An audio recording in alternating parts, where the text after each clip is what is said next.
Hello, I'm Alexandra Sleator of Coaching for Inspiration, and today I'd like to continue talking to you about your goals. In a previous video, I was talking about how to find your goals, and if you'd like to check it out, please feel free to go to my website www.coachingforinspiration.com, and you can find it under the videos page. It's simply called Identifying Your Goals. In this video, I'd like to take you through a simple yet powerful process to set goals so that you are clear about your goals, find the energy to work through and achieve your goal. I'm going to be using the SMART acronym, and I'm sure many of you will have already heard about setting SMART goals. There's no official definition of the SMART acronym, so different people work with it in different ways. So this is my way, but I hope it'll be helpful to you. So let's get started. For each of the letters, I've put together a very small reminder which will appear on your screen if you'd like to take notes. S. S is for specific and strong, I think. Now, if you've listened to the first video, you know I use the weight loss example. So how about if I say as a goal, I want to lose weight? And then how about if I say instead, I would like to lose 10 pounds by the end of June? What's the difference between those two sentences? Clearly, one is more specific, more precise. What I've done is tell myself about what my goal looks like for me. And in doing so, I've moved from a generic goal that I share with millions to a goal that's really about me. And so I've made the goal specific, and when I've done that, I have connected with my goal. I'm clear about my goal in my head, but I can also feel it in my gut. So when I make my goal specific, I've answered for myself the question, what does my goal look like for me? So what does your goal look like for you? And when it's specific, you should feel a sense of empowerment because you're connected with your goal, both mind and body, and a sense of strength, a sense of capability should come over you. So that was why I said a specific goal is also a strong goal, because that's how you feel strong about the prospect of achieving your goal. A last S for short. Keep it short. Sometimes we have very elaborate goals, but the fact is, if we make our goals very wordy, we could dilute the message and we will lose that clarity in our heads and that connection in our gut. So keep it short so that you can remember it easily. Now M. M, I think, is for measurable and milestones. Now with a simple goal, when you make it specific, you will have made it measurable as well. Indeed, if I say that I want to lose 10 pounds and then I see on my weighing machine that I have lost the 10 pounds, I'm done. So the question on measurement is about asking, how will I know that I'm done? But in a work context, which is also where we set a lot of objectives, the question becomes, how do I show others, and in particular my line manager, but maybe other senior managers, that I've achieved my objective? You know, in the workplace we often talk about KPIs, key performance indicators. In any event, all firms have their metrics, their way of measuring that their staff have achieved their objectives. So be clear about those measures and what you have to do to tick those boxes and prove, first to yourself, but then to others like your line manager, that you did achieve your objective. So that's the measurable part of it. But how about milestones? Milestones, because a lot of our goals are long-term. They don't happen overnight, they don't take just a few days. And so in that sense, a lot of us will have to have an action plan in order to track progress between the starting point and the end point when we know that we have achieved our goal. And on the way between these 2 points are a series of milestones that you will be ticking off one after the other. Milestones are useful to keep monitoring your progress, make sure you are not behind schedule, and in fact be proud if you're ahead of schedule, and also to simply celebrate that you have had mini success along the way. So milestones are helpful to keep you focused on a goal that can be distant in the future. So that was M. So now A. A is for achievable. Now, in the workplace right now, the buzzword for a long time has been stretch objectives. And what does that mean? To be frank, I don't know. What I like to think about are challenging goals. Because if I'm not challenged appropriately, then I get bored and I could even forget about my goal. I like to get to the end and have a sense of achievement, that yes moment.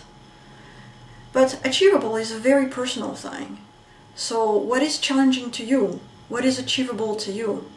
I would suggest that you need to think about your strengths, about your capabilities, your resources as you set off on this road towards your goal. If you pick a goal that's too big for you, then you won't be able to make it and you will have set yourself up for failure. So it could be that in reviewing whether you're capable of achieving your goal, you will find that you need to close a skill gap, that you need training, that you need to ask others for their help. So at that stage, you could be looking at a number of sub-goals in order to help you on the way to your bigger goal. So that's what I mean by achievable. In that sense, achievable also means realistic, because you have to pick a goal that is right for you rather than too easy for you or too difficult for you. And realistic brings us nicely to R. For me, R is really about recorded and reminder. Recorded means write it down. If you are setting a work goal, you will have to write it down. Your HR department, your line manager will ask you to enter very many goals for 2011 in your firm's systems. But if it's a personal goal, you may be tempted to just keep it in your head. When you write it down, however, there is something that happens that makes your goal much more real, much more tangible, and helps you stay focused on it. In fact, you could also tell others, because when you do that, you effectively go on record about your goal, and you can hopefully be helped along the way, be kindly reminded by those others that you have shared your goal with about it. If you don't want to tell anybody else, you may still want to put the goal somewhere where you can see it easily, like on your fridge, although that's pretty public, or on the side of your computer. I'm not suggesting that you print out your long list of work objectives, but that you summarize them in a few words that are evocative for you of the core deliverables that you have committed to at work. And by seeing them, this will help you keep focused and avoid distractions. Things will want to get in the way. You know that, you've experienced it. Things get in the way of our goals. And one of the ways that we can manage that is by reminding ourselves of our goals. So if we have it handy, if we can see it easily, that will be helpful. So write it down. Now T. T is for timed. And times means put a date on it. Remind yourself, when I said I want to lose 10 pounds by June, wasn't there a sense of urgency around that? Even though June, of course, is in a few months. But I know I have to get started now, otherwise come June I won't be where I want to be. In the workplace or with complex goals that take place over time, it's not obvious exactly when the deadline should be. But put a date on it anyway, and as you progress, you will be able to refine the target date. But if you don't put a date on your goal and you just say, I want to lose weight, or even if you're specific and you say, I want to lose 10 pounds, there's no date, you don't feel motivated to start, and it's what I call a someday goal, which really is like a dream, and there's no urgency around it, no need to start, and certainly no need to keep at it. So put a date on it. Now you thought that we were done, right? Because I said I was working with the SMART acronym, but hey ho, I in fact work with the SMARTEY acronym, so I hope you will want to hang in there for a few more minutes and hear what I have to say about the E and the Y. The E is about energized, and I hope that this is what you feel, having hopefully found a goal to think about as we were working through together the SMART acronym. And remember that sense of empowerment, that strength that I told you about when we were discussing how a specific goal feels once you've connected to it in your mind and in your gut? Well, it's that energy that's important, because it'll mean that you'll start working on your goal, and as long as you can keep tapping into that energy, then you will continue working on your goal. And most of our goals, as I said, are sometime in the future, and we need to keep our motivation up. As a matter of fact, wavering motivation, flagging commitments are the reasons why we often fail to achieve on our goals. So I will be putting together a third video which will specifically focus on keeping one's motivation as one works towards one goal. So I hope you'll be interested in looking at that. But anyway, hopefully right now you feel energized. Now why?